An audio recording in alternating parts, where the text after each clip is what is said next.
9-ാമത്തെ വാക്യം വായിച്ചോ. വിശ്വാസത്തിൽ ഉറച്ചു നിന്നുകൊണ്ട് അവനെ എതിർക്കുക. സോ പിശാചിനെ എതിർക്കണമെങ്കിൽ എന്തിൽ ഉറച്ചു നിൽക്കണം?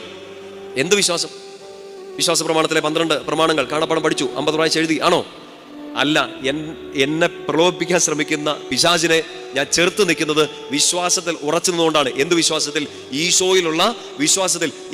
ഞാനിത് കണ്ടാലും കണ്ടില്ലേലും, എനിക്ക് എൻ്റെ മുമ്പിൽ കൺമുമ്പിൽ അത്ഭുതം നടന്നില്ലേലും, ഞാൻ പ്രാർത്ഥിക്കുന്നത് ഒത്തിരി നീണ്ടുപോയാലും, വർഷങ്ങളോളം ഞാൻ കാത്തിരിക്കേണ്ടി വന്നാലും, ഞാൻ ഈ വിശ്വാസത്തിൽ ഉറച്ചു നിൽക്കും. എന്ത് വിശ്വാസം? ഈശോ ഇത് തരുമെന്നുള്ള വിശ്വാസമല്ല, ഈശോയിൽ ഞാൻ വിശ്വസിക്കുന്നു. എനിക്ക് തന്നാലും ഇല്ലേലും I believe in him, I trust in him. ശക്തിയോട് പറഞ്ഞേ ഹല്ലേലൂയ.